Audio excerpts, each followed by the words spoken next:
Եթե գալիս են ընդհանուր հայտարարի ստորագրում են հուշագիր եւ այդ ամեն ինչից հետո լինում է այն ինչ որ եղավ, որևէ մեկին մեղադրել անիմաստ։ Ուրեմն կամ դուք ձեր տեխնատուներին, որոնց ձեր ցուցակում ներառել եք, չեք ճանաչում, կամ նրանք ձեզ չեն վստահում, կամ բոլոր այդ խնդիրների լուծումը թաքնված է ինչ որ միտեղ, որի տեղը հաստատ գոնե այդ կուսակցությունների ղեկավարները չգիտեի։ Սա իմ իջայլոց, բայց այն ինչ տեղի ունեցավ եւ դրա հետ որևէ վիճարկությունը կարծում եմ անիմաստ է։ Այս ամենից հետո եզրակացությունը հետեւյալն է, որ Հայաստանի Հանրապետության ներքաղաքական կյանքը ցանկացած իր զարգացման դեպքում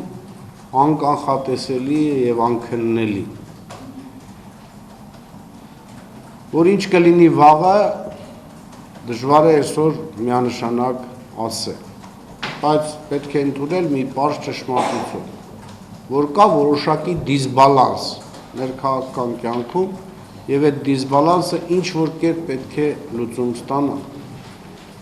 Եվ շատ-շատեր այս վերջերս անդադ նույն հարցադրումը անում են, կվերադառնա արդյոք նորից մեծ քաղաքականություն Բարգավաճ Հայաստան կուսակցության հիմնադիր նախկին ղեկավար Գագիկ Ծառուկյանը։ Իհարկե ես չեմ կարծում, որ որևէ մեկ այսօր այդ հարցի պատասխանը այսօր ունի,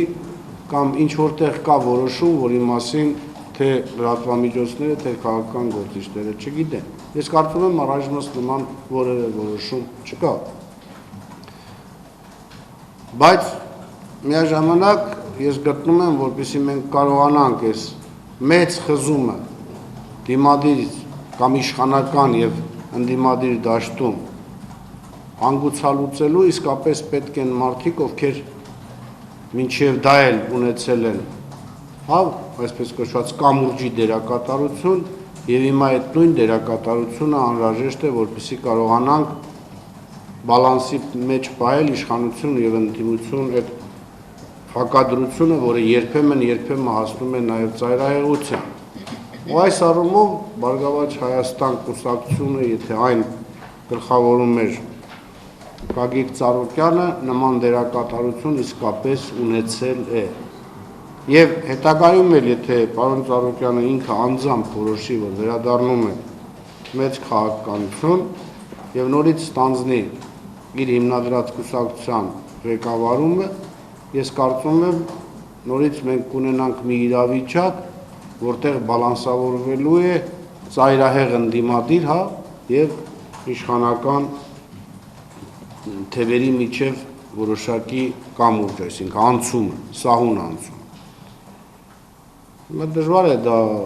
քաղաքագիտական լեզվով մեկնաբանելու ասել, բայց ես կարծում եմ այդ պարագայում մենք կունենանք շատ ավելի մեղմ, ուրեմն փոփոխություններ բոլոր բնագավառներում։ Եվ մեր ներքաղաքական կյանքը երբևէ որևէ ծայրահեղ դրսևորման պատճառով չի վերածվի քաոսի, ինչին մոտ էր հուլիսյան օրերին։ Դա շատ կարևոր հանգամանք է, բայց բոլոր դեպքերում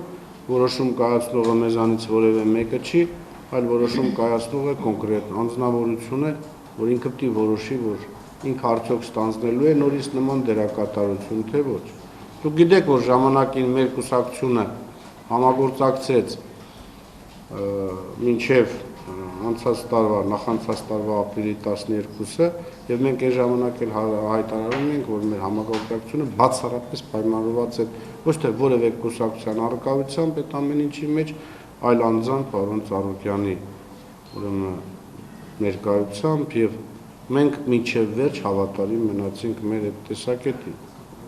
Եվ հիմա էլ եթե որևէ նման որոշում կայացվի, ապա շատ կարևոր է, որ այդ որոշման հիմքում լինի այն սկզբունքը, որ այդ քաղաքական ուժը հանդես է գալու որպես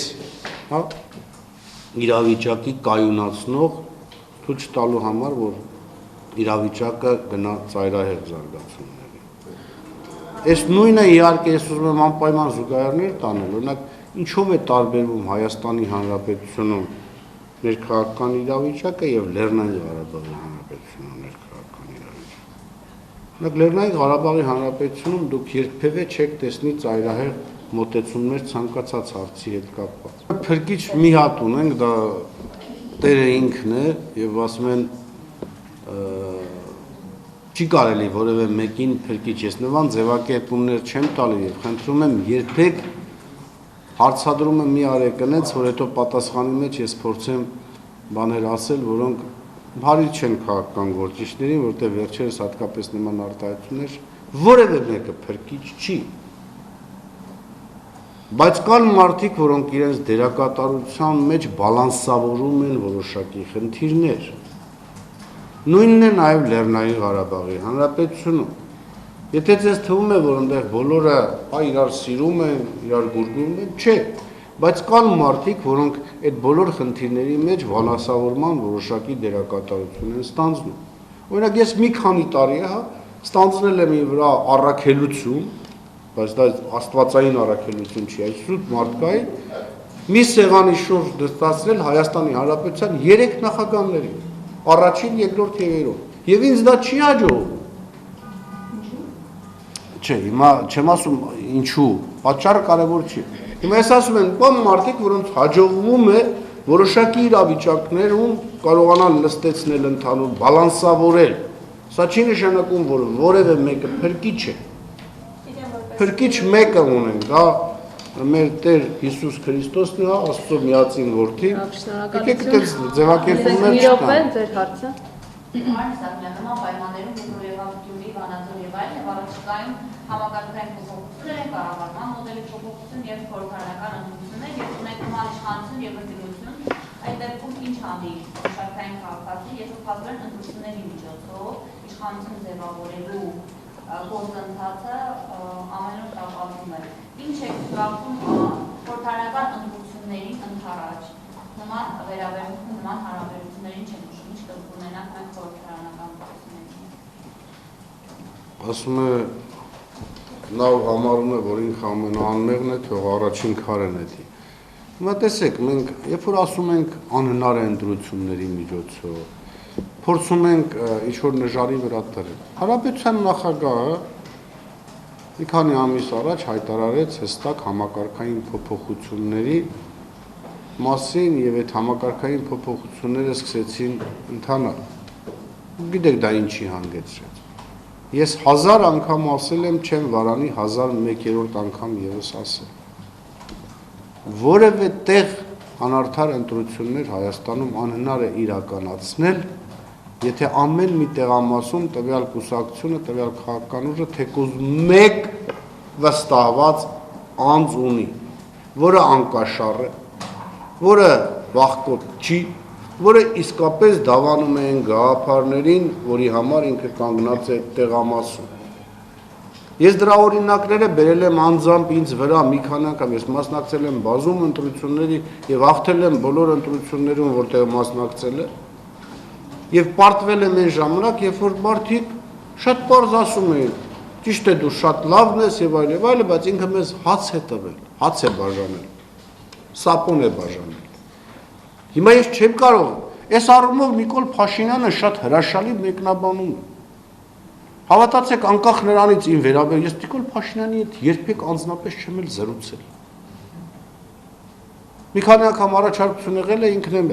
մերժել եւ այլ, կարևոր չէ, ուզում եմ ասեմ, քաղաքական առումով սիմպաթիա չկա, բայց այդ մարդը ճիշտ է ասում։ Լավ, Վանաձորում ստորագրել էին, չէ՞։ Այդ իրանց ընտրած պատգամավորներն էին, այդ ցանկը իշխանությունն է պարտադրել լուսավոր Հայաստանին, պայծառ Հայաստանին, հրաշալի Հայաստանի կուսակցության ղեկավարներին։ Չեն պարտադրել, չէ՞։ Դա իրանց կազմած ցուցակներն են։ Իրանք ստորագրել են։ Հիմա էլ հայտարարում են 4 հոգի դավաճան է, մենք շուտով կբացահայտենք ովքեր են այդ դավաճանները, այ բաց քվեարկությունների, այսինքն պարզվում է, որ իրանք ցույց են տալի, որ եթե լավ բյուջե ներկայացնեն, պիտի դեմ քվեարկեն։ Որ տեսնեն ով որ մտածելով որ այն մարդ բյուջեն նորմալ է, կատարողականը նորմալ է, ամեն ինչ նորմալ է։ Ինչի դեմ, չէ, դու պարտադեպի դեմ քվեարկես, որ ես իմանամ դու ձախողում ես գործունեությունը ընդհանրական թե ոչ։ Լավ, ով էր մեղավոր, որ չկարողացան կամ 4 հոգի իրանց բարերով, գուցե այդ մարդկանց սկզբունքներն են այլ եղել եւ այդ կուսակցությունները, երբ որ նրանց իրանք ցուցակում ներառում էին, այդ ամեն ինչի մասին տեղյակ չէին։ Այսինքն ասել, որ համոզվեցինք, որ Հայաստանում ընտրությունների միջոցով անհնար է, ով էր ասում, որ անհնար է։ Թող կարողանան, նորից եմ կրկնում, ոչ թե ուղղակի պատահական իրանց ընկերներին ասել մի քանի անուն տվեք, գրենք որպես մեր կուսակցության անդամներ, այլ համոզված լինել, որ այդ մարդիկ իսկապես դավանում են այն գաղափարներին, ինչ գաղափարների կրողը իրանք են։ Պարզվեց չկա, իբա ով է մեղավոր։ Միշտ իշխանություններին մեղադրելը ամենահեշտն է, ամենաշատ իմիջիալից իշխանություններին ես եմ մեղադրում։ Եվ շատ դեպքերում են պարագային, որ ես իշխանության մեջ եմ, շատ լավ գիտեմ, որ դա ազդելու է հետագա կարիերայով, առանց վախենալու հայտարարում եմ, հայոյում եմ, ասում եմ ինչ որ պետք է, դիմումներ գրում եմ, դուրս եմ գալիս։ Հիմա, բայց ապրիորի մեղադրելը անտեղի է։ Հիմա ասում են նոր կյանք գյուղ են, չի եք այդ օրինակը բերում, այնտեղ ես գիտեմ նույնիսկ ով է այդ վստահված անձը։ Այդ մարդուն անհնար է կաշառել։ Կանգնեցին չէ, վերջ մարդը հասավ նրան ինչին հասավ։ Այսինքն մի ես զարմանում եմ, որ դուք ասում եք, բոլորը համոզվեցին, որ ընտրությունների միջոցով անհնար է իշխան, ով էր ասում անհնար է։ Տվեք հենման կետ եւ ես կշրջեմ աշխարհը։ Բայց այդ հենման կետը չունեն, որևէ կուսակցություն ցավոք սրտի այսօր հենման կետը չունի։ Դրա համար մեղադրել իշխանություններին ես համարում եմ անտեղի։ Իշխանությունները թերությունները բազմազան են, բայց այն ինչ որթեգրել են հիմա անում են ինչ ասել են դա անում են։ Ես ասացի նման դիմության իշխանության պարագայում, ո՞պես է պատկերացնում։ Ուրեմն ես կներեք, ես գիտեմ որ սա շատ է, ունենք շատ լավ իշխանություն, չունենք ընդդիմություն։ Իշխանությունը ամեն ինչ անում է, կարողանում է այդ իշխանությունը պահել, ընդդիմությունը ոչ մի կերպ չի կարողանում վերցնել։ Ում վրա։ Կոնկրետ օրինակ կարող եք բերել։ Մամուլում իմ մասին գիտեք երբեմն ինչեր են գրում։ Ես կարդում ու զարմանում եմ։ Այսինքն ոչ մի ճնշում չկար, հա՞։ Բացարձակ։ Ում վրա են ճնշել կամ աթողասը։ Եթե այդ մարդը վախկոտ է, իր վրա ճնշել են ու ինքը վախենում է դրա, այդ մարդուն մարդ համարել ինչի մասն է խոսքը։ Պատկերացնում եք այդ մարդը գնա պատերազմ փորձի հայրենիք պաշտպանել։ Բա որ ոչ թե սեփական ժողովրդի իշխանավորի ձեռը ընկնի, որը կարող է երկու չափալախ է տալիս, ընկնի ազերիների ձեռը, հայրենիքում ինչ կա կծախի։ Ուրեմն թող այդ մարդիկ իրան ցուցակներում ընդգրկեն մարդկանց, ովքեր չեն վախենում։ Հիմա իշխանությունները մեղավոր են, որ ընդդիմադիրները վախկոտներից բացի ուրիշ մարդ չեն կարող ընդգրկեն իրան ցուցակները։ Հա, պարոն Սաբիլյան, ասենք հաջորդ հարցը։ Նորից երբ վերադառնանք Գագիկ Ծառուկյանի թեմային, պարոն Սաբիլյան, դուք շատ այսպես գեղեցիկ բնորոշումներ տվեցիք նրա դերի հետ կապված, արդյոք դուք այդպես վստահ եք նրա քաղաքական ունակությունների վրա, եթե հաշվի առնենք, երբ որ նրա այդ հարցազրույց եք անում, կարծես թե նա չունի այդ քաղաքական, այսպես ասած, բագաժը, առավելևս որ ազգային ժողովի որևիցե նիստի նրան չեն կարողանում տեսնել։ Եվ նաև զուգահեռ մեկ ուրիշ հարցեր եմ ուզում տալ, քաղաքականությունից նա հեռացավ բավականին տխրահրճակ ձևով, հիշենք կնիստը, որտեղ նրա մականունով դիմեցին երկրի առաջին դեմքի գլխավորությամբ եւ այդպես վարկաբեկիչ ձևով հեռանալով քաղաքականությունից։ Որքանով եք դուք պատկերացնում նրան բալանսավորողի դերը, եթե վերադառնա։ Տեր Աստված, ստիպված եմ բերել անհամեմատելի ու անհամատեղելի, հա, օրինակներ։ Բայց ուզում եմ, որ երբ որ դուք հարցադրում անում եք, լավ, եթե ոչինչ չեք նայել պատմությունից, քաղաքական գործընթացներից, գոնե ավետարանը կարդացել եք։ Քրիստոսին ոնց խաչեցին։ Քրիստոսին ոչ խաչեցին, անարգանքի սյունին գամեցին, տեսեք, ես ասեցի չեմ ուզում, որ դուք հանկարծ համեմատեք, դուք անմիջապես համեմատում եք, հա, սյունին գամեցին, հագուստները պատրեցին, փշե-պսակ հագցրեցին, հիմա երբ որ մենք ուզում ենք ասել, բա որ սենց արեցին, բա հիմա ոնց է հնարավոր, երբ որ մարդը կարողանում է կուլ տալ, ինչ-որ բաներ, ու հետագայում կարողանում է նաև այդ ամեն ինչը ներել, ես չգիտեմ տենց կլինի թե չէ, դա ինչ մենք որակենք որպես բացասական երևույթ, կամ որևէ մեկը հա լավ, հռետորաբանության մեջ հենց չի ոնց որ Իսագուլյանը, դե գիտեք ես Օրինակ Նիկոլ Փաշինյանն ասում է ես եմ անգերազանցելի, Աշոտ Մանուչարյանն ասում է ես եմ, ես էլ ասում եմ ես եմ, հա? Հիմա ով էր ասում, որ մենք ավելի մեծ դերակատարություն կարող ենք ունենալ մեր ռետորաբանությամբ հանդերձ, քան նրանք, ովքեր շաբաթը մեկ անգամ մեկ նախադասություն են ասում, այն էլ այնց, որ շատերը չեն հասկանում, թե ինչ են ասում։ Սրանք էական չէ։ Էականը, թե մարդու գործունեությունը ինչի է հանգեցնում։ Իսկ ինչի է նրա գործունեությունը հանգեցրել, երբ նա քաղաքականության մեջ էր։ Ուրեմն, եթե հանկարծ ինքը որոշի վերադառնալ, կտեսնեք, թե ինչի կհանգեցնի։ Այսինքն այն դերակատարությունը, որ ուզում են այսօր ստանձնել շատերը իրենց բազմա լեզու, հա, մի քանի լեզուներ գիտեն, հայերեն, ռուսերեն, անգլերեն, ֆրանսերեն, չինարեն, ճապոներեն, եւ շատ ճարտար խոսում են, նրանք ավելի մեծ ազդեցություն կարողանում են ունենալ շարքային քաղաքացու հասարակության վրա, թե նույն Գագիկ Ծառուկյանը։ Այսինքն մենք երբ որ ասում ենք, թե ինչու սենց, բա ետոսեց, մենք չգիտենք այն չափանիշը, որով մեր հասարակությունը այսօր գնահատում է, որով առաջնորդվում է եւ որով ձայն է տալիս։ Գագիկ Ծառուկյանը ներել է Սերժ Սարգսյանին։ Տեր Աստված։ Չէ, ձեր առաջին պետավետարանության մեջ բերում է։ Ներելու իրավունք միայն մի հոգի ունի, դա Տերն։ Չէ, դուք ասացիք, որ մարդը կասում Չէ, ախր, հիմա տեսեք, ես այդպես ներել, բա դուք հիմա ինձ ասում եք ինչ է Գագիկ Ծառուկյանը ներել է, ես որևէ դեպքում ասեցի, որ Գագիկ Ծառուկյանը նեղացած էր, հիմա էլ ներել է։ Երբ որ ես Աստվածաշնչից օրինակ եմ բերում, դուք դա մի փորձեք մարդկանց վերագրել։ Ուրեմն ոչ եմ կրկնում։ Ես կարծում եմ հենց սկզբից էլ իրանք հայտարարեցին, որ որևէ մեկը որևէ մեկից չի նեղացել եւ որևէ մեկը որևէ մեկին ներելու խնդիր չունի։ Այսինքն հիմա մենք փորձենք այդ բառերի մեջ որոնել այն ինչ որ չկա, չի կարելի։